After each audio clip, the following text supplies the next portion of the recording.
Hello students, I am Sandeep Patidar from Platinum Study Classes.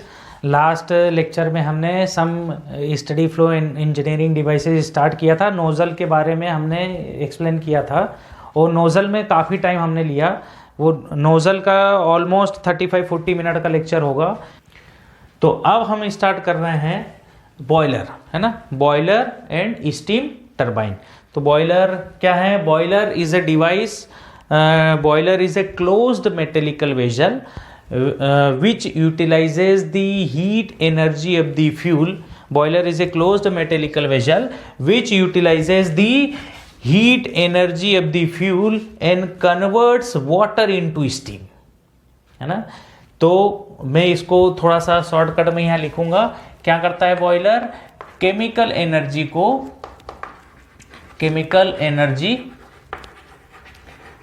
को convert करता है किसमें? Chemical energy is converted into heat energy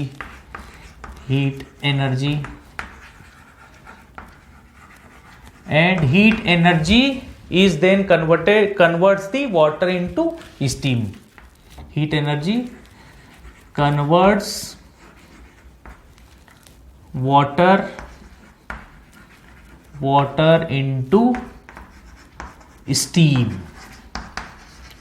into steam. यही तो boiler का काम है। Boiler is a closed metallical vessel which utilizes the heat energy of the fuel and converts water into steam.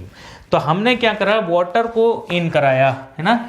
यहां पर आपने एक पंप लगा दिया, ये पंप है ना। यहां से वाटर इसने लिफ्ट किया,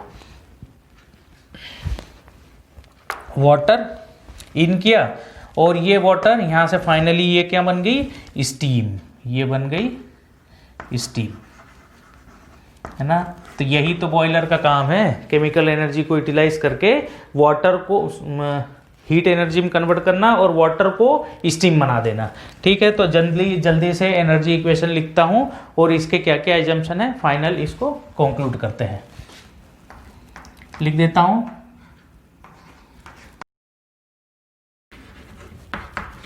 लास्ट लेक्चर को अगर आप कंटिन्यू करेंगे तो आपको मिलेगा heat minus work equals to change in enthalpy H2 minus H1 plus half m C2 square minus C1 square.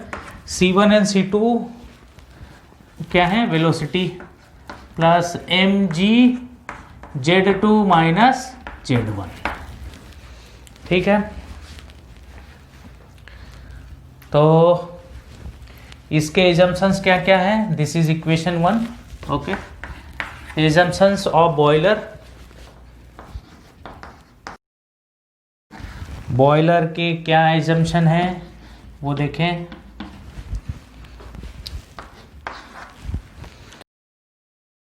Assumptions of boiler. सबसे पहली बात, WCV will always zero, always take, ना, always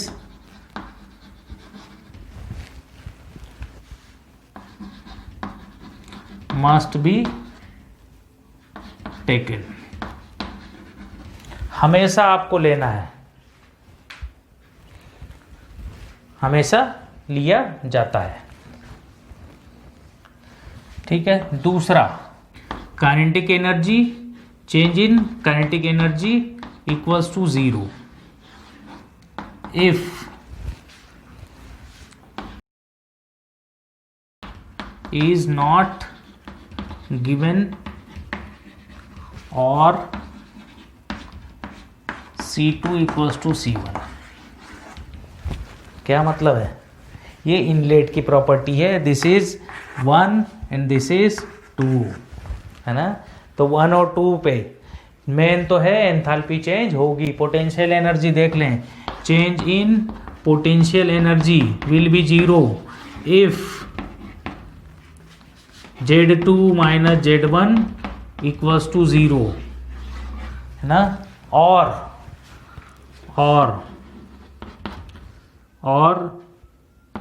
Z2 minus Z1 is not given. अगर दिया है तो आपको value रखना है। Z2 माइनस Z1 का मतलब क्या है? अगर इसी लाइन से आया और इसी लाइन से अगर निकल जाए तो Z1 Z2 इक्वल हो जाएंगे। अगर इसको आप कह दो 2 तब, है ना? तो ये पॉसिबिलिटी है। ठीक है, ठीक है। दूसरी बात क्या है कि इसको तो हमेशा ही भाई बॉयलर की आउटर सरफेस पे तो ब्रिक्स लगी होती हैं, है ना? ब्रिक्स लगी होती हैं।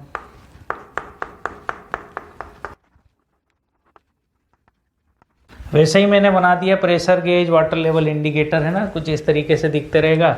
तो ये सब कुछ होने के बाद देखो क्या हो रहा है। Kinetic energy, change in kinetic energy 0, change in potential energy 0। बचता क्या है? वर्क तो हमेशा ही आपको लेना है, इस बात को ध्यान रखेंगे, है ना?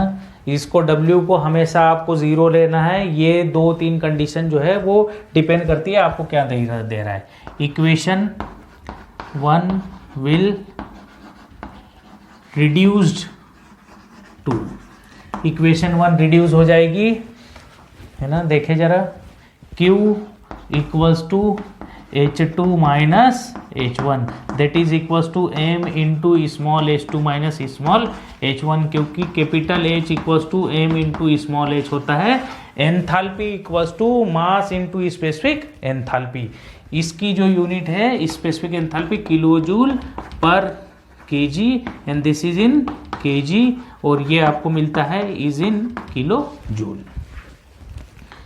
तो ये Q बॉयलर हम इसको लिख लेते हैं, Q बॉयलर, है ना? Q बॉयलर, ठीक है। यही इक्वेशन है, ये आप नोट कर लीजिए। फिर इसको कंटिन्यू कर देता हूं मैं, स्टीम टरबाइन, है ना? तो स्टूडेंट्स अगला जो है हम इंजीनियरिंग डिवाइस देख लेते हैं, स्टीम टरबाइन और गैस टरबाइन। तो स्टीम टरबाइन की हम बात कर रहे हैं अभी। स्टीम टरबाइन में जनरली क्या होता है? स्टीम टरबाइन में आपको स्टीम बनाने के लिए क्या चाहिए? आपको वाटर। तो पंप ने वाटर को सप्लाई किया बॉयलर के अंदर। जैसे इससे पहले जो चल रहा था बॉयलर टॉपिक हमारा, बॉयलर इंजीनियरिंग डिवाइस, उसको मैंने एक्सप्लेन कर दिया था। पंप ने वाटर को लिफ्ट किया, बॉयलर के अंदर एंटर कर दिया, बॉयलर ने वाटर को स्टीम में कन्वर्ट कर दिया। ये स्टीम अब किस में जाएगी? टरबाइन में।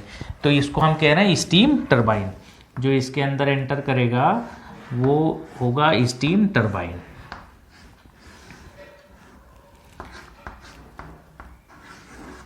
और ये क्या है? जनरेटर,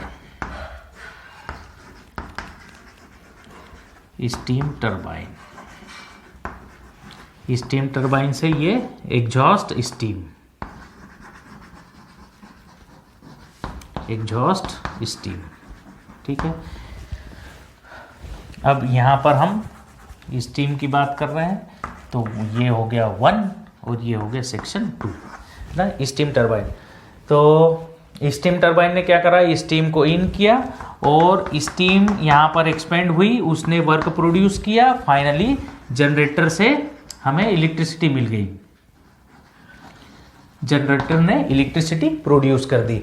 एजम्पशंस देख ले, assumptions of steam turbine, assumptions of steam turbine. तो kinetic energy at the inlet and outlet will be 0, मतलब विल बी सेम। अगर काइनेटिक एनर्जी इनलेट और आउटलेट पे सेम होती है तो if data is not given, in that case kinetic energy will be 0, potential energy if Z1 and Z2 0। मतलब कैसे? अगर जैसे ये कोई टरबाइन है ना, ये टरबाइन है, टरबाइन ये वर्क प्रोड्यूस कर रहा है, तो टरबाइन से इस जगह पर इन हो रहा है ना, और इसी जगह से आउट हो रहा है। उस केस में ऐसा हो सकता है कि Z2, ये डायग्राम देखिए, Z2 इन हो रहा है उसी डायरेक्शन में, उसी लोकेशन पे जो है वो एग्जिट हो रहा है। Z1 माइनस Z2, तभी ये हो सकता है ऐसा, है ना। तो अगर इलेवेशन हाइट होगी तब पोटेंशियल एनर्जी जीरो नहीं होगी, है ना। और क्या बच रहा है इस इक्वेशन में, देखिए क्यू की बात करें तो बॉयलर, अगर स्टीम टरबाइन को आप इंसुलेट कर दो, इसको अगर आप इंसुलेट कर दो तो क्या होगा, अगर आप इसको इंसुलेट कर देंगे Q will be zero, Q will be zero if turbine is insulated, if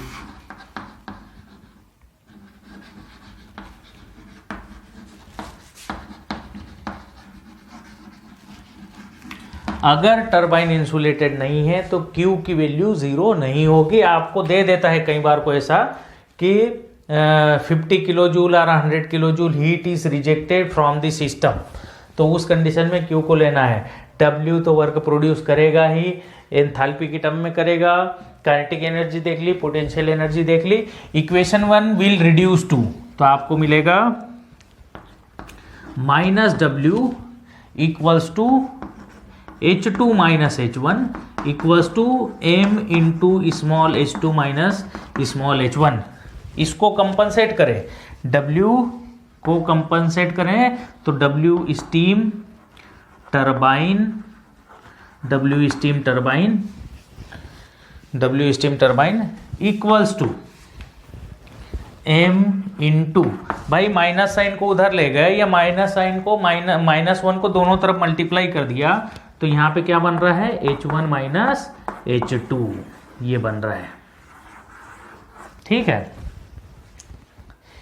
ये वर्क स्टीम, भाई साहब ये आपको क्या दिखा रहा है कि enthalpy H1 is greater than enthalpy H2 होगा भी, है ना। स्टीम टरबाइन के केस में पावर जनरेटिंग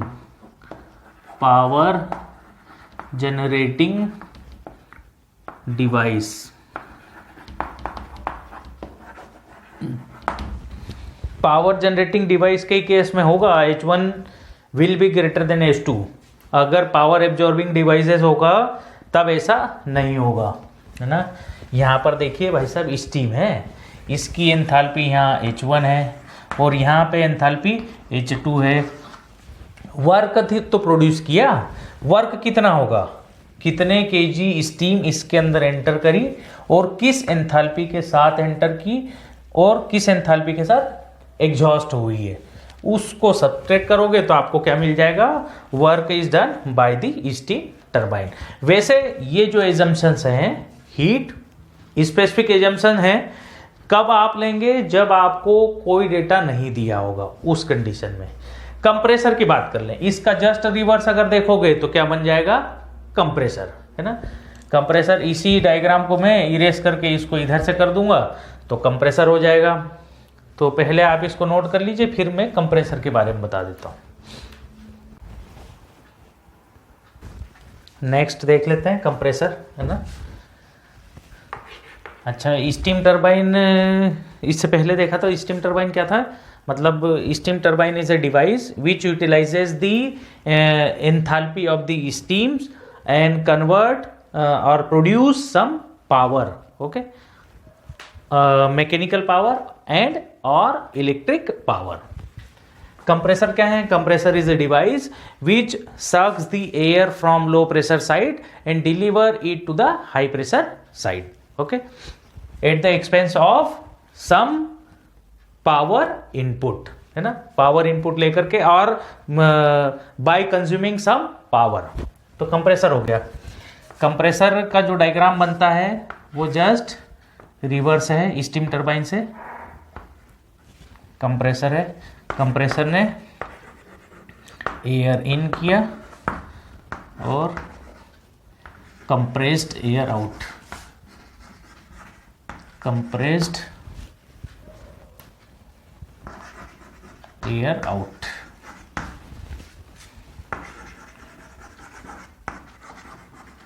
कंप्रेसर को चलाने के लिए हमें वर्क देना पड़ा, वर्क इन कंप्रेसर। देखा जाए तो दिस इज नेगेटिव वैल्यू। इसको अगर आप इंसुलेट कर देंगे so heat transfer will be 0 अगर इंसुलेट करेंगे तो, अगर इंसुलेट नहीं करेंगे तो नहीं। एजम्पशन देख लें, assumptions of compressor.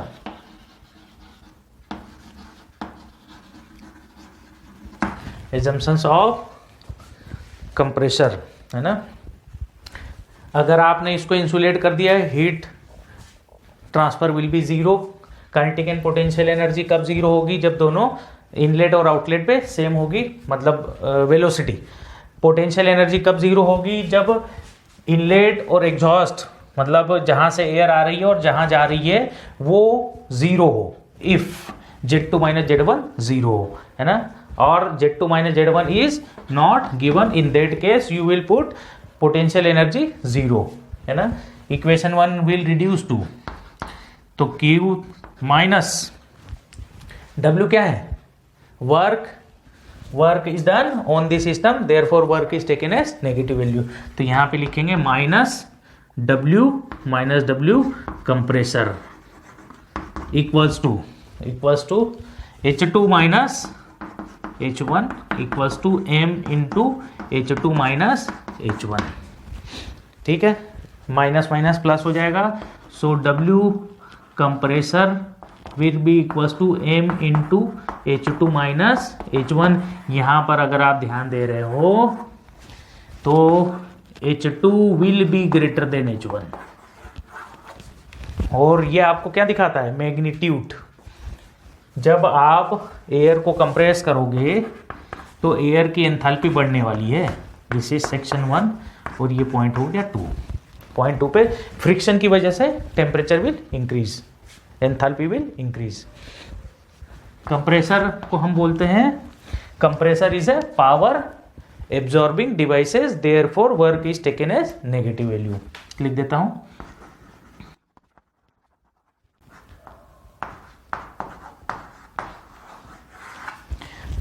compressor is a power absorbing devices, therefore W is taken as negative value। अगर आप गैस टरबाइन की भी बात करेंगे तो जो स्टीम टरबाइन की जो इक्वेशन आई थी उसी तरीके से गैस टरबाइन की इक्वेशन भी आएगी। ओके, सो नोट कर लीजिए आप। So please note down. 4 devices हम कवर कर चुके हैं, जैसे nozzle, boiler, steam turbine and compressor. अब हम देखते हैं centrifugal pump and hydraulic turbine, then हम देखेंगे हीट एक्सचेंजर, है ना। तो देखिए सेंट्रीफ्यूगल पंप क्या है। पहले तो हम देखें कि पंप एंड कंप्रेसर में डिफरेंस क्या है। Both sucks the substance from low pressure side and deliver it to the high pressure side, है ना। जैसे ये लो प्रेशर साइड है, यहाँ से वाटर को लिफ्ट करेगा और हाई प्रेशर साइड में स्टोरेज टैंक में डिलीवर करेगा। The basic difference between compressor and pump is that pump handles liquid only while compressor handles gases only. ये आपको याद रखना है। पंप और कंप्रेसर दोनों का एक ही काम है, दोनों लो प्रेशर साइड से सब्सटेंस को लिफ्ट करते हैं, हाई प्रेशर साइड पे डिलीवर करते हैं। लेकिन पंप लिक्विड को हैंडल करता है एंड कंप्रेसर गैसेस को हैंडल करता है। जैसे हमारे घर में आपने देखा होगा एक छोटा होज होता है, होज के अंदर हम एक पंप लगा लेते हैं। तो पंप क्या करता है? लिक्विड को हैंडल करता है, लिक्विड को सक करके आपको second floor, third floor, fourth floor पे वाटर को डिलीवर करके देता है हाई प्रेशर साइड पे। भाई जैसे जैसे हम ग्राउंड से ऊपर की तरफ जाते हैं, मतलब with respect to pressure, ground पे प्रेशर कम होगा और टैंक के अंदर जहां पे आपको वाटर को डिलीवर करना है वो ज़्यादा प्रेशर साइड होगी जैसे जैसे हाइट बढ़ती जाएगी। ठीक है।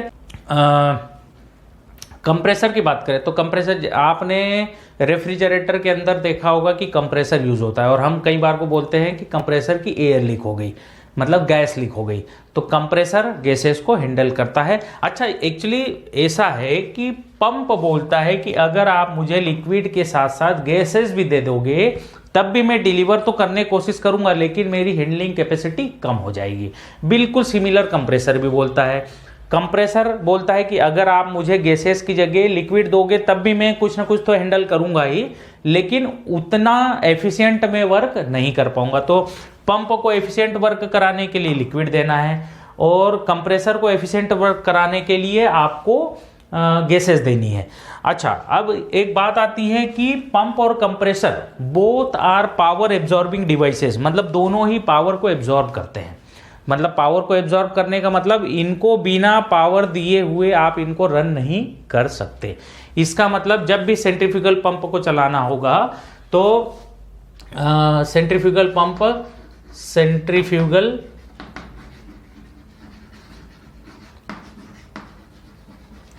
सेंट्रीफ्यूगल पंप की बात करें तो ये क्या करता है, मोटर होती है, electric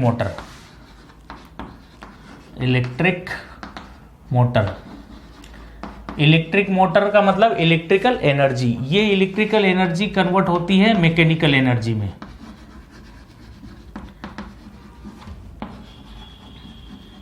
mechanical energy on the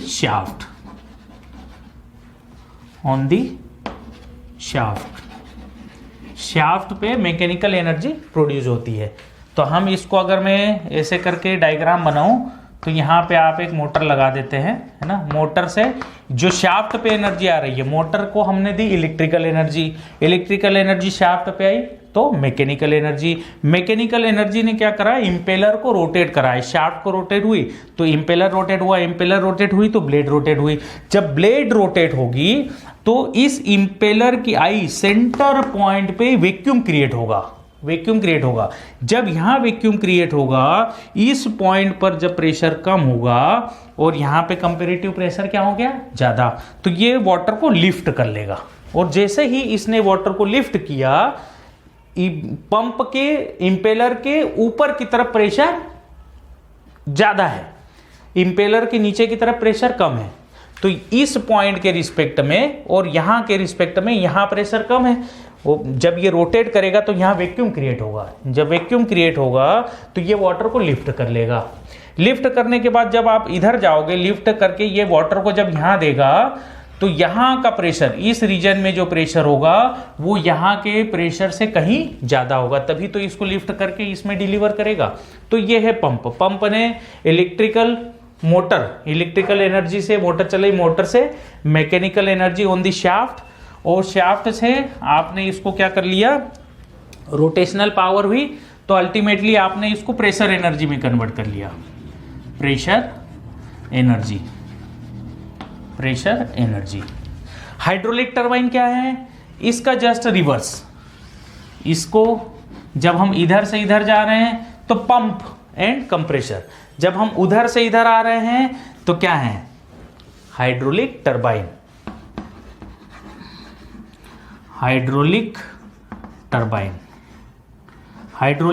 क्या करेगा, हाइड्रोलिक टरबाइन पोटेंशियल एनर्जी या pressure energy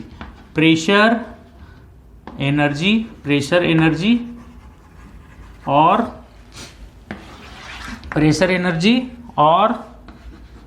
potential, pressure energy और पोटेंशियल एनर्जी को कन्वर्ट करता है। ये किसमें, ये कन्वर्ट कर देता है इसको काइनेटिक एनर्जी में। और काइनेटिक एनर्जी यानी इसको देखिए, मतलब हाइड्रोलिक टरबाइन है ये, यहाँ पर क्या है, पोटेंशियल एनर्जी। जब यहाँ का वाटर फ्लो होकर के पेन स्टोक है ना, इसको पेन स्टोक बोलते हैं, पेन स्टोक से फ्लो होकर के जब जाएगा तो this potential energy is converted into kinetic energy. यहाँ पर क्या हो रहा है, कन्वर्ट हो रही है, पोटेंशियल एनर्जी जो है वो कन्वर्ट हो रही है किसमें, काइनेटिक एनर्जी में। और फाइनली जब नोजल में जाएगी तो हाई वेलोसिटी की जेट इस ब्लेड पे इंपैक्ट करेगी और ब्लेड रोटेट होगी। तो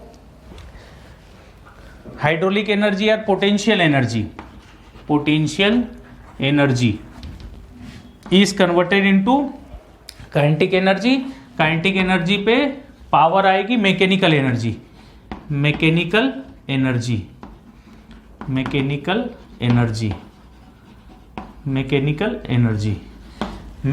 एनर्जी से फाइनली आपने इसको क्या करा, यहां से एक जनरेटर से कनेक्ट कर दिया और यहां पर आपने क्या कर लिया, इलेक्ट्रिसिटी प्रोड्यूस हो गई।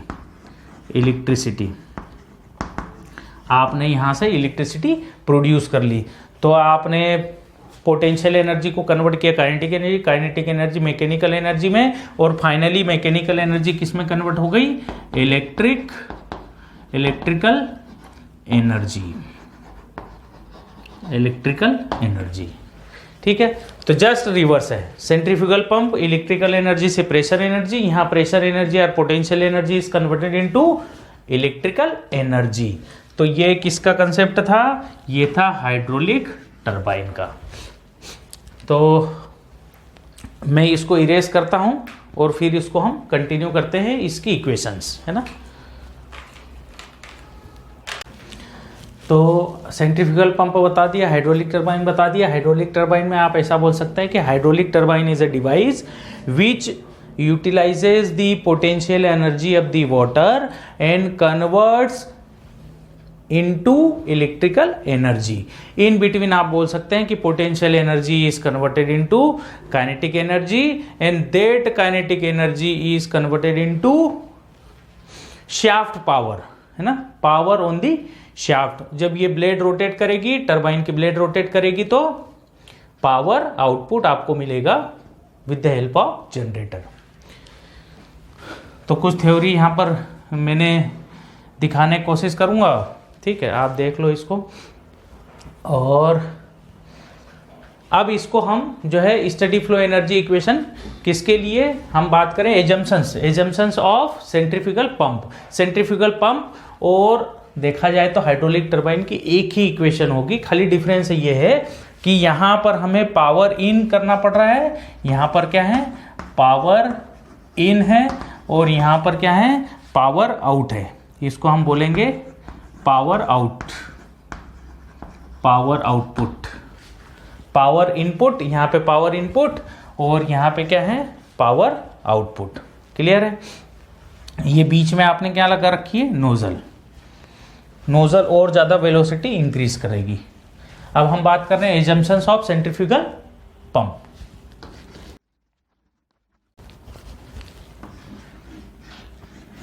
सेंट्रीफ्यूगल पंप के क्या एजम्पशन है? मेन एजम्पशन एक ही है, that is change in internal energy, change in internal energy, change in internal energy will B zero, मतलब du इज जीरो, है ना। तो यहां पर अगर हम देखें इस इक्वेशन को, तो H2 माइनस H1 जो होगा, H इक्वल्स टू क्या होता है, H इक्वल्स टू होता है U प्लस PV। तो हम इसको क्या लिख सकते हैं, U2 plus P2V2 minus U1 plus P1V1।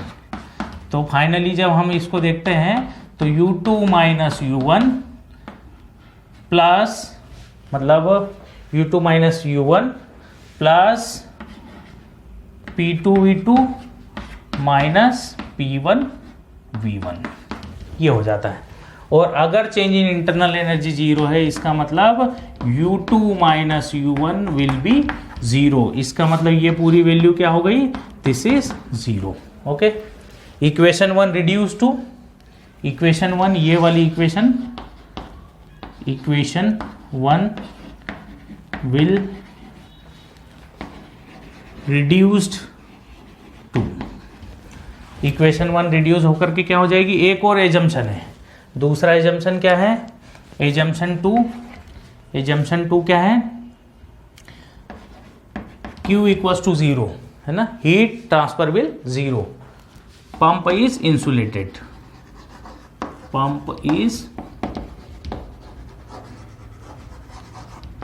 Is insulated, pump insulated है। तो इक्वेशन 1 विल रिड्यूस माइनस W इक्वल्स टू, अच्छा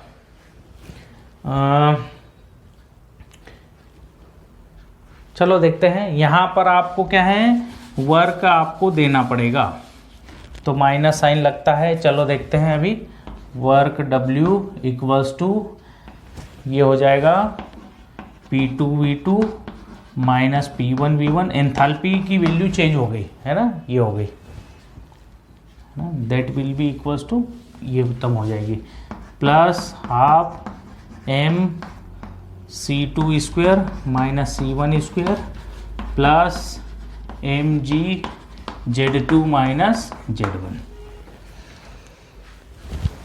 यहाँ पर अगर आप थोड़ा सा ध्यान दो तो हम पंप की बात कर रहे हैं।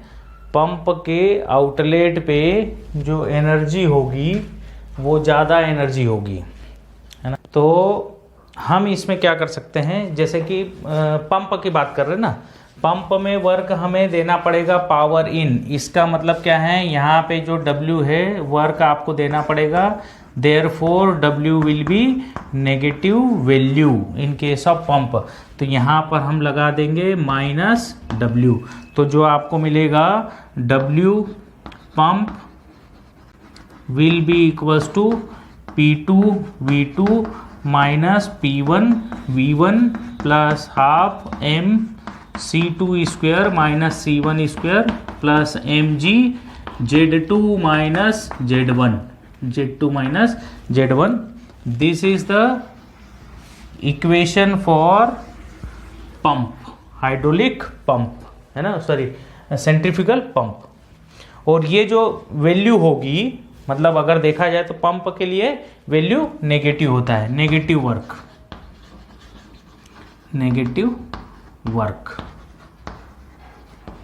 वर्क, ठीक है। अब बिल्कुल सिमिलर जो है मैं इक्वेशन लिखूंगा और इसको कर दूंगा हाइड्रोलिक टरबाइन। उल्टा ही तो है, यहाँ पे वर्क हमें देना पड़ रही है। जब आप इसको रोटेट कराओगे तो यहाँ पे जो पंप के इनलेट पे जो एनर्जी होगी वो पंप के आउटलेट की एनर्जी से कम होगी, क्योंकि आपने इसको रोटेट करा करके पावर को ट्रांसमिट करा, इसीलिए तो 2-1 आ गया। यहाँ पर 2 की प्रॉपर्टी 1 की प्रॉपर्टी से ज़्यादा स्ट्रांग है, जबकि यहाँ पर उल्टा है। स्टीम मतलब हाइड्रोलिक टरबाइन जो वाटर से इलेक्ट्रिसिटी जनरेट करते हैं वो है हाइड्रोलिक टरबाइन में इनलेट पे ज़्यादा पावर होती है एज कंपेयर टू आउटलेट। जाहिर सी बात है, इनलेट पे पावर ज़्यादा है तभी तो वो ब्लेड को स्ट्राइक करके पावर दे रहा है, और एग्जिट पे जब फ्लूइड फ्लो होकर के जाएगा तो उसकी प्रॉपर्टी डिग्रेड होगी। तो यहाँ पर W हाइड्रोलिक टरबाइन की जो इक्वेशन होगी that will B P1 V1 minus P2 V2 plus half M C1 square minus C2 square plus mg Z1 minus Z2। This is the equation for hydraulic turbine. Positive work,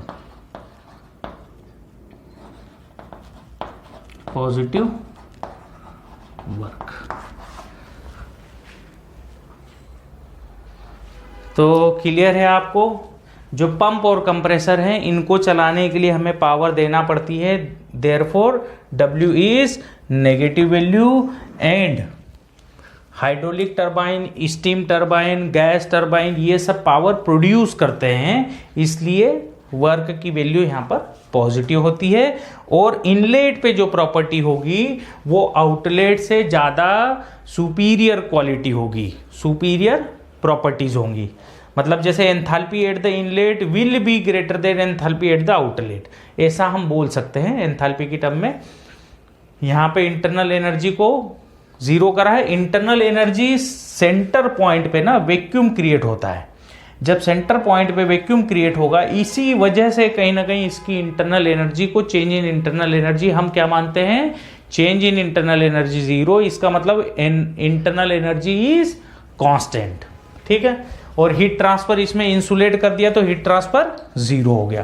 clear है। So please note down. Next जो है हम देखते हैं heat exchanger. So please note down. So students, next topic हम इसका देख लेते हैं। Some steady flow engineering devices का 6th है हीट एक्सचेंजर। हीट एक्सचेंजर क्या होता है आप यहाँ पर देखिए। पहले तो हीट एक्सचेंजर में आप यहाँ पर क्लियर कट देख सकते हैं कि यहाँ पर दो पोर्शन आपको दिख रहे हैं। एक तो ऊपर से जो आ रही है वो है steam from steam turbine. Actually हम क्या चाहते हैं कि जो रैंकाइन साइकिल होती है स्टीम पावर प्लांट, उसके 4 मेन कंपोनेंट होते हैं। Pump, pump, boiler, steam turbine and condenser. उसमें लगा होता है पंप। पंप क्या हैंडल करता है? लिक्विड यानी कि वाटर।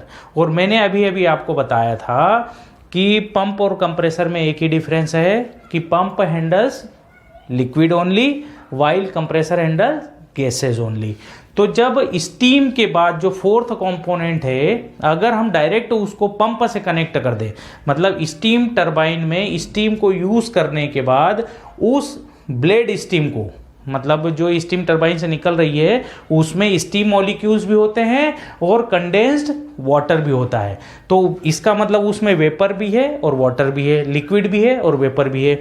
अगर आप उसी कंडीशन में उसको पंप को दे दोगे तो पंप की एफिशिएंसी हो जाएगी कम। उस कंडीशन में हम क्या करते हैं, पंप और स्टीम टरबाइन के बीच में लगा देते हैं एक हीट एक्सचेंजर, और उसमें स्टीम पावर प्लांट में इस हीट एक्सचेंजर का नाम है कंडेंसर।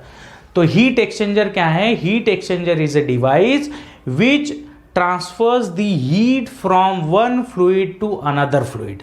एक फ्लूइड से दूसरे फ्लूइड में हीट को ट्रांसफर करता है। तो देखिए क्या हो रहा है, यहाँ पे जो स्टीम है इसमें वाटर मॉलिक्यूल्स भी है और वेपर भी है, और हमने एक तरफ से इसमें क्या फ्लो करा रहे हैं, हम एक तरफ से इसमें वाटर फ्लो करा रहे हैं। तो जैसे वाटर इसके अंदर फ्लो हो रहा है, कूलिंग टेम्परेचर, वाटर का टेम्परेचर कम है कम है कम है कम है, और ऊपर से आ रही है स्टीम। तो स्टीम जब इस कोल्ड सरफेस के कांटेक्ट में आएगी तो स्टीम अपनी हीट को किसको दे देगी? वाटर को, और वाटर हीट को एब्जॉर्ब करके फ्लो होते होते यहां से बाहर हो जाएगा। तो ये कूलिंग वाटर, एक तरफ से कूलिंग वाटर फ्लो हो रहा है, कूलिंग वाटर इन, और दूसरी तरफ से ब्लेड स्टीम है। तो स्टीम अपनी एनर्जी किसको ट्रांसफर कर रही है? वाटर को। और जब वाटर को ट्रांसफर करेगी तो जैसे ये गैस मॉलिक्यूल हैं, ये जब इसके साथ कांटेक्ट में आएंगे तो यहां से कंडेंस होकर के नीचे गिरने लग जाएगा वाटर मॉलिक्यूल्स। मतलब स्टीम कंडेंस होकर के किस में कन्वर्ट हो गई? वाटर में। और स्टीम से वाटर किसकी वजह से कंडेंस हुआ? स्टीम ने अपनी हीट किसको दे दी? वाटर को। वाटर ने हीट को एब्जॉर्ब करा और यहां से कूलिंग वाटर से बाहर हो गया। और फिर जो कंडेंसेट है इसको हम किसको कनेक्ट कर देंगे? ये तो हो रहा है स्टीम फ्रॉम स्टीम टरबाइन, और ये कंडेंसर है पूरा डिवाइस, कंडेंसर। तो कंडेंसेट इसको हम बोलते हैं, इसको हम दे देंगे टू द पंप। इसको हम कह दिया टू पंप। यहां से हम इसको किसको सप्लाई कर दिया? हमने इसको दे दिया पंप को। पंप ने फिर से कह दिया बॉयलर को, बॉयलर से स्टीम टरबाइन, स्टीम टरबाइन से फिर ये कंडेंसर हीट एक्सचेंजर, और फाइनली पंप ने फिर से, इसने हीट एक्सचेंजर पंप को दिया। सीक्वेंस क्या है? पंप से गया बॉयलर में, बॉयलर में स्टीम बन गई, वो स्टीम गई स्टीम टरबाइन में, स्टीम टरबाइन से हीट एक्सचेंजर यानी कंडेंसर में, कंडेंसर ने उसको कंडेंस करके फिर से पंप को दे दिया। ये सीक्वेंस है। अच्छा, इसके जो एजम्पशन है, आपने सिंपल एजम्पशन याद रखना कि एंथैल्पी की वैल्यूज बचेगी, बाकी सब कुछ खत्म हो जाएगा। ठीक है, यहां पर मैं इसको लिख सकता हूं एंथैल्पी, इसको मैंने कह दिया H1, इसको कह दिया मैंने H2, और इसको कह दिया H3, और यहाँ से जो एंथैल्पी निकलेगी दैट इज H4, है ना। तो हम इसको 1 2 3 4 कहें, चाहे इन टर्म्स ऑफ वाटर कहें, कोई फर्क नहीं पड़ रहा है। ठीक, एजम्पशन देखें, assumptions of heat exchanger.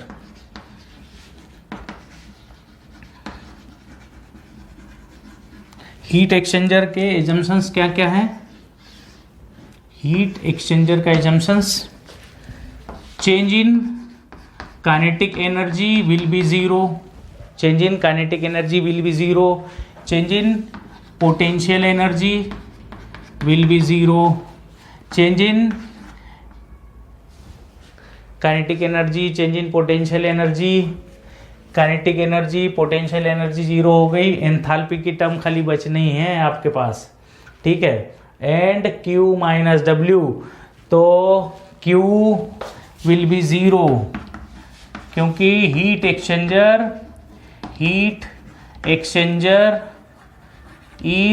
Insulated, इसका मतलब अगर हीट एक्सचेंजर इंसुलेटेड नहीं होगा तो कुछ ना कुछ हीट का लॉस जरूर होगा।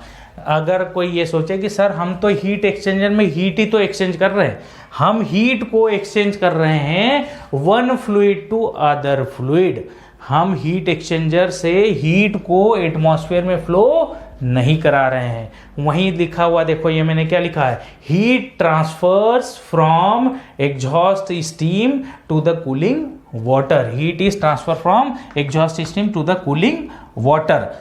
और हमने यहाँ पे क्या लिखा है, this is insulated, this heat exchanger is a insulated, and insulated होने की वजह से यहां से हीट एटमॉस्फेयर में नहीं ट्रांसफर होगी, Q विल बी 0, ये है 0।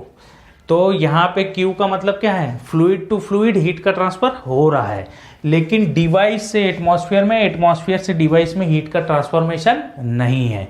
और work with in the control volume will be 0, boiler भी सिस्टम के अंदर कोई वर्क प्रोड्यूस नहीं करता। बॉयलर के अंदर जो स्टीम बनती है वो स्टीम जब बाहर जाएगी इस बॉयलर से निकल करके, वो स्टीम वर्क प्रोड्यूस करेगी, बॉयलर इस वर्क प्रोड्यूस नहीं करता, बॉयलर तो स्टीम बनाता है। बिल्कुल सिमिलर वे में हीट एक्सचेंजर तो हीट को एक्सचेंज करता है one fluid to other fluid, है ना, कोई वर्क ये प्रोड्यूस नहीं करता। तो WCV जो होगा that will be WCV equals to 0। Equation 1 will reduce to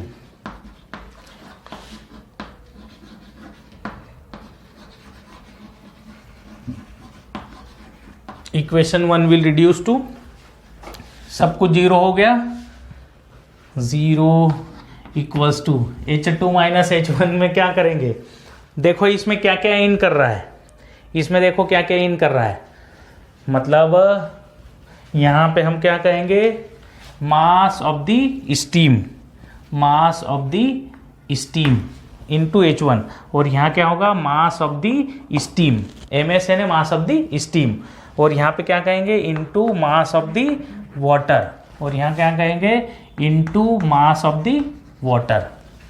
तो इन क्या हो रहा है, आउट क्या हो रहा है। अगर इस कंडीशन को देखोगे तो आपको क्या मिल रहा है, H2 माइनस H1, मतलब H in H out, enthalpy out minus enthalpy in, पूरा ये क्या है 0। तो यहां से आपको मिला enthalpy out equals to enthalpy in, enthalpy को हम क्या लिखते हैं, H equals to M into small h। ठीक, कौन कौन सी एंथैल्पी इन और आउट हो रही है, H3 इन हो रहा है और H1 इन, देखो H1 इन हो रहा है सिस्टम के अंदर और H3 इन हो रही है।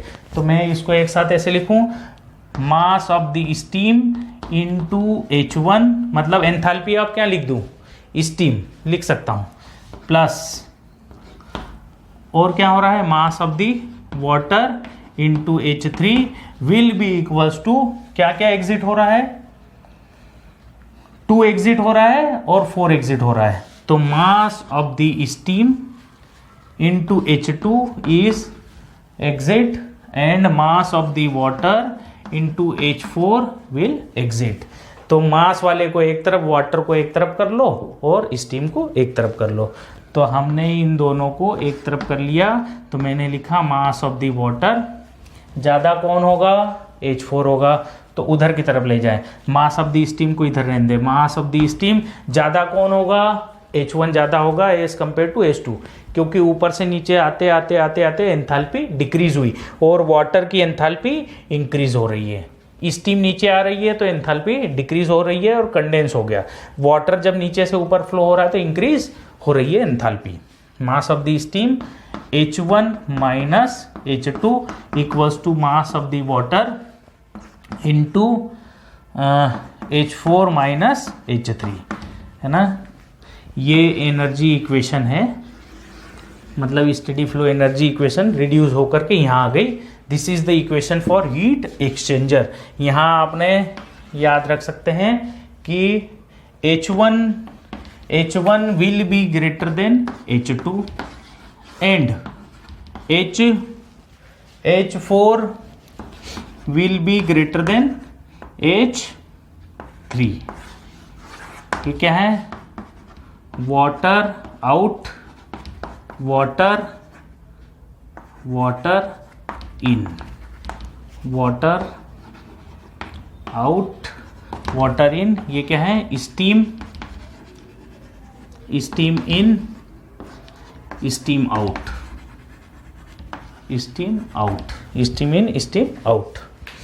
क्लियर है? दूसरी method also find out by energy balance, है ना, also find out by energy balance, find out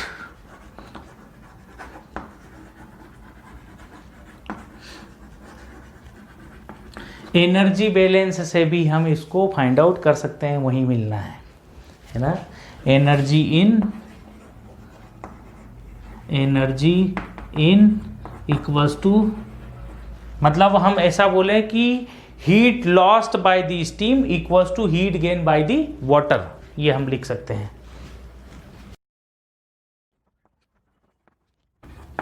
क्या लिखा है? हमने लिख दिया also find out energy, also find out by energy balance heat lost by the steam equals to heat gain by the water. भाई जितनी हीट लॉस करी है स्टीम ने H1 से H2 तक, उतनी ही हीट तो वाटर ने गेन करी है H3 से H4 तक। तो लिखोगे तो अल्टीमेटली यही आना है, mass of the steam equals mass of the steam into steam की कितनी heat loss by the steam, steam ने कितनी हीट लॉस करी H1 से H2, तो क्या लिखेंगे, मास of the steam into H1 minus H2। H2 minus H1 नहीं लिखना है, क्यों? क्योंकि H1 is greater than H2, हमें मैग्नीट्यूड लेना है। Heat gain by the water, water ने कितनी हीट गेन करी, H3 से बढ़ करके कितना हो गया H4, H4 is greater than H3। क्यों? अरे उसने हीट को एब्जॉर्ब करा ना, वाटर यहाँ से, वाटर की एंथैल्पी बढ़ती जा रही है, वाटर की एंथैल्पी बढ़ती जा रही है और ऊपर से स्टीम की एंथैल्पी कम होती जा रही है। तो मास of the water into enthalpy of the water at outlet minus inlet. ठीक है, ये यहाँ पर मैंने लिखा है वाटर आउट, वाटर इन, स्टीम आउट। तो पूरी कोशिश करी है कि चाहो तो आप इससे भी देखोगे तब भी आपको रिजल्ट सेम मिलेगा, एनर्जी इक्वेशन से देखोगे तब भी रिजल्ट आपको सेम मिलेगा। चलो देखते हैं हम, इसको आप नोट कर लीजिए। थ्रोटलिंग डिवाइस अगर इसमें कवर होता है तो कवर करेंगे, नहीं तो सेपरेट टॉपिक बनाएंगे। इम्पोर्टेंट टॉपिक है ऑब्जेक्टिव पॉइंट ऑफ व्यू से, कई बार को कॉम्पिटिटिव एग्जाम्स में आता है थ्रोटलिंग डिवाइस से, इसके बारे में भी आपको जो है जानकारी होनी चाहिए। आप कई सब्जेक्ट्स में इसको यूज करते हैं। तो मैं आपको एक बार फिर बता देता हूं कि heat exchanger is a device which transfers the heat from one fluid means steam to the another fluid like water, है ना। हीट एक्सचेंजर में भी कंडेंसर और इवेपोरेटर। हमारे घर में जो रेफ्रिजरेटर लगा होता है, जहाँ पर हम आइस को फ्रीज करते हैं, आइस जमाते हैं, पानी रख करके, वाटर रख करके उसको आइस में कन्वर्ट करते हैं, तो जो सरफेस होती है internal surface, that is a kind of heat exchanger. उसके अंदर भी ट्यूब्स होती हैं, उन ट्यूब्स के अंदर रेफ्रिजरेंट फ्लो होता है, उन रेफ्रिजरेंट का टेम्परेचर कम होता है और जब आप वहां पर वाटर को प्लेस कर देते हैं तो रेफ्रिजरेंट इसके सराउंडिंग में फ्लो हो रहा है ट्यूब के अंदर, इसका टेम्परेचर कम है, इनका टेम्परेचर ज़्यादा है, तो यहाँ से हीट फ्लो होकर के किस में चली जाएगी, रेफ्रिजरेंट में, और रेफ्रिजरेंट उस हीट को कंप्रेसर की हेल्प से कंडेंसर से रिजेक्ट कर देता है। तो जो हीट को, मतलब दो टाइप के हीट एक्सचेंजर है, एक तो होता है हीट को एब्जॉर्ब करता है, दूसरा होता है हीट को रिजेक्ट करता है। तो जो हीट को एब्जॉर्ब करता है वो इवेपोरेटर, और जो हीट को रिजेक्ट करता है वो है कंडेंसर। तो ये कंडेंसर है क्योंकि ये हीट को रिजेक्ट कर रहा है, किसकी हीट को, स्टीम की हीट को रिजेक्ट कर रहा है, उसको बोलते हैं कंडेंसर।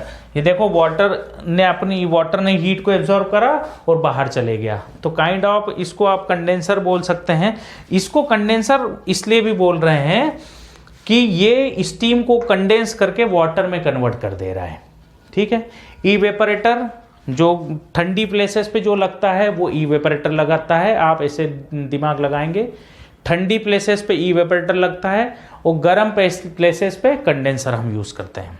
ठीक है, so please note down students. हाँ तो फ्रेंड्स लास्ट टॉपिक देख लेते हैं, last sub topic of study flow engineering devices, that is throttling. Throttling क्या है ना। तो सबसे पहले मैं कुछ बेसिक इसका एक्सप्लेन करता हूँ, उसके बाद डेफिनेशन बताता हूँ, है ना। थ्रोटलिंग क्या है, देखिए ये एक डिवाइस आपको दिख रहा है, इसको मैंने कहा है परफोरेटेड ट्रे और पोरस प्लग, है ना।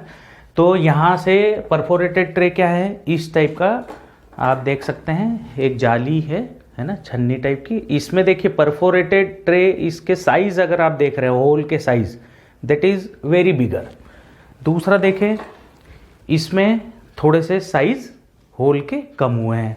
सबसे स्मॉलर साइज का देखें तो कुछ इस तरीके से आपको दिखेगा, है ना, कुछ इस तरीके से आपको दिखेगा। इसमें होल्स के साइज बहुत कम है। ये बिल्कुल आप ऐसे सोचिए कि ऐसी नंबर ऑफ ट्रेज लगी हुई हैं, इसमें नंबर ऑफ ट्रेस कुछ इस तरीके की लगी हुई हैं, जालियाँ, जैसे फिल्टर आप एक तरीके से समझ सकते हैं, फिल्टर। ये फिल्टर ही है एक टाइप का, छन्नी। तो इसको हम बोल रहे हैं परफोरेटेड ट्रे, जैसे घर में जाली के दरवाजे होते हैं उस तरीके का परफोरेटेड ट्रे। ऐसी नंबर ऑफ ट्रेज इसमें लगी हुई है, मतलब नंबर ऑफ आप बोल सकते हैं कि ऐसा फिल्टर लगा हुआ है, नंबर ऑफ पासेज हो रही हैं। जब इसमें क्या है, देखिए फ्लूइड इन हो रहा है, जब फ्लूइड इन करेगा तो जाहिर सी बात है कि जब इस जाली से स्ट्राइक करेगी फ्लूइड जब भी जाली से स्ट्राइक करेगा तो फ्लूइड का प्रेशर क्या होगा, ड्रॉप होगा, मतलब रिस्ट्रिक्शन होगा। तो हम ये बोलते हैं कि whenever a fluid flows through a constricted or restricted passage, there is a appreciable drop in pressure, and the enthalpy is constant and the flow is said to be throttled। तो बोलते हैं कि जब भी कोई फ्लूइड किसी constricted और restricted passage से पास होता है तो उसमें प्रेशर का बहुत ज़्यादा ड्रॉप होता है और एंथैल्पी होती है कांस्टेंट, और जो फ्लो प्रोसेस है that is called as throttling process, है ना। तो इसको हम देख सकते हैं, दिस इज इनलेट, ये 1 और ये 2। तो देखा जाए तो थ्रोटलिंग में क्या है, during throttling pressure is drop, pressure जो होता है, प्रेशर इज ड्रॉप, प्रेशर बहुत ज़्यादा ड्रॉप करता है, and enthalpy is constant. Enthalpy constant का मतलब क्या है, H2 will be equals to H1। Main throttling की तो ये बात है भाई। तो यहाँ पे अगर H1 है, दिस इज H1 और इस पॉइंट पे H2 है, तो जब भी किसी रिस्ट्रिक्टेड पैसेज से फ्लूइड पास होता है तो प्रेशर का बहुत ज़्यादा ड्रॉप होता है और एंथैल्पी होती है कांस्टेंट। जो फ्लो है उसको हम बोलते हैं थ्रोटलिंग प्रोसेस, उसको बोलते हैं थ्रोटलिंग प्रोसेस। परफोरेटेड ट्रे बोल सकते हैं, पोरस प्लग भी बोल सकते हैं। एडजस्टेबल वाल्व, घर में आप देखते हैं कि वाटर टैप लगा होता है, फ्लूइड जब हाई प्रेशर से, मतलब जैसे 4-5 फ्लोर की बिल्डिंग है, आप सेकंड फ्लोर पे हैं, तो जब 4th फ्लोर से वाटर फ्लो होकर के सेकंड फ्लोर पे आता है तो पाइपलाइन में बहुत ज़्यादा हाई प्रेशर डेवलप होता है, मतलब हाई प्रेशर से वेलोसिटी बढ़ जाती है। तो होता क्या है कि जब आप पार्शियल ओपन वाल्व, जो एडजस्टेबल वाल्व लिखा है पार्शियल ओपन वाल्व, जब आप इसको रोटेट करते हैं तो हल्का सा फ्लूइड जो है टैप से फ्लो होना स्टार्ट होता है।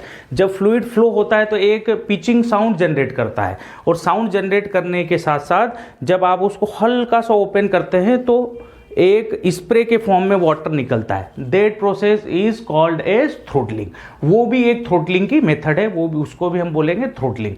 मतलब हाई एरिया के साइज से जब स्मॉल पोर्शन को आप ओपन करके फ्लूइड को फ्लो कराते हैं तो प्रोसेस को हम बोलते हैं थ्रोटलिंग, है ना, उसको हम प्रोसेस को बोलते हैं थ्रोटलिंग। आप यहाँ पर थ्योरी देख पा रहे होंगे, ठीक है। अब एजम्पशन देख लें, स्टडी फ्लो इंजीनियरिंग डिवाइसेस के मतलब स्टेडी फ्लो एनर्जी इक्वेशन आप देख रहे हैं, इसमें एजम्पशन में आपको इस इक्वेशन से यहाँ से क्या पता लगा, यहाँ जो हमने कंक्लूजन लिख दिया इसका मतलब this will zero, this will zero, this will zero, this will zero, सब कुछ जीरो होगा। ये इवन कि ये खुद भी जीरो होगा, H2 माइनस H1, है ना। लेकिन कंसंट्रेट हम करते हैं किस पे, एंथैल्पी इज कांस्टेंट, है ना। एजम्पशन देख लें, पहला एजम्पशन है change in kinetic energy will B zero, है ना। Change in kinetic energy zero, change in potential energy will B zero, मतलब Z2 minus Z1 is zero, मतलब सेम है, सेम इलेवेशन हाइट पे है।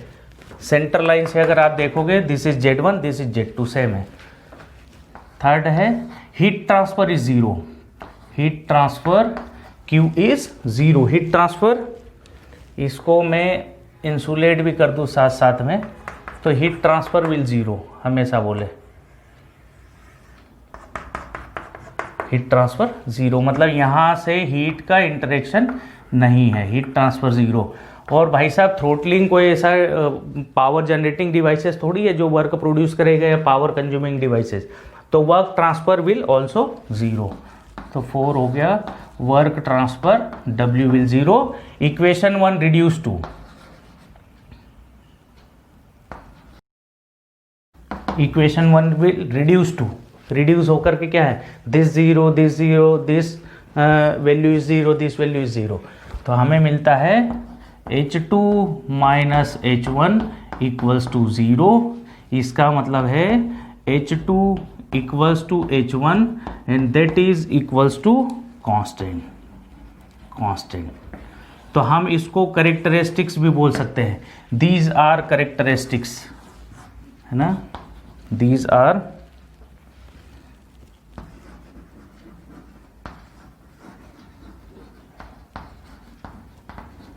characteristics of throttling।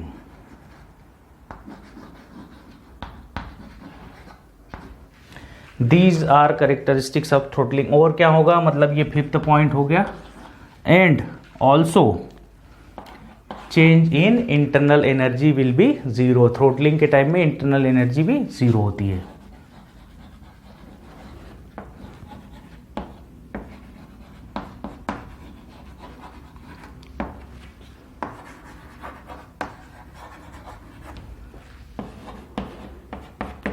du is zero, ठीक है। Important points कुछ लिख दें।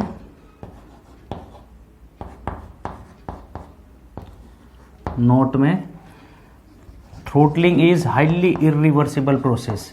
देखिए कुछ चीजें मैं आपको बता देता हूं कि क्या है। थ्रोटलिंग को हम बोलते हैं, थ्रोटलिंग की कैरेक्टरिस्टिक्स है, सब कुछ जीरो है, मतलब change in kinetic energy zero, potential, heat transfer zero, work transfer zero, change in enthalpy zero, ये मेन कैरेक्टरिस्टिक्स है। Change in internal energy zero. Objective में कई बार को सेट ऑफ क्वेश्चन में ऐसा बना करके पूछ लेता है कि थ्रोटलिंग की प्रॉपर्टीज क्या क्या है, तो आपको पता होना चाहिए ये।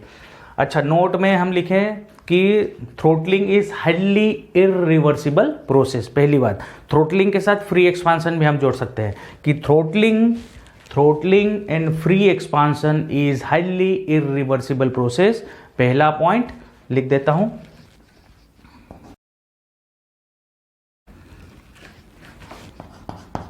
Throttling is highly irreversible process, साथ में फ्री एक्सपांसन भी ले लेंगे और आ रहा हूं कि what is the difference between throttling and free expansion. Throttling and free expansion both are highly irreversible process. First thing, example के साथ बताएं तो puncture of a tube is an example of throttling, while busting of tube is an example of free expansion। तो जब tube puncture होगा तो उसको हम बोलते हैं थ्रोटलिंग, ट्यूब एकदम से ब्लास्ट कर जाए, फूट जाए तो उसको हम बोलते हैं फ्री एक्सपेंशन। ये डिफरेंस है और दोनों ही हाईली इरिवर्सिबल प्रोसेस है। लिख देता हूं,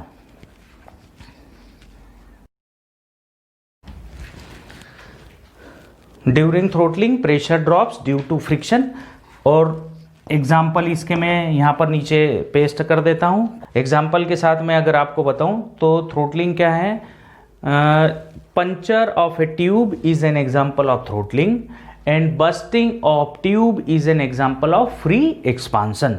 तो जब भी कभी कोई ट्यूब पंचर होता है तो प्रोसेस को हम बोलते हैं थ्रोटलिंग। पंचर होगा, एयर ट्यूब से लीकेज करेगी, धीरे धीरे बाहर निकलेगी, उसको हम बोलते हैं थ्रोटलिंग। जब एकदम से ट्यूब ब्लास्ट कर जाए और जो ट्यूब के अंदर एयर है वो एटमॉस्फेयर में फ्रीली फ्लो हो जाए, उसको हम बोलेंगे फ्री एक्सपांशन। ठीक है, तो यही एग्जाम्पल मैं यहाँ पर टाइप कर देता हूँ, आप यहाँ पर देख लें।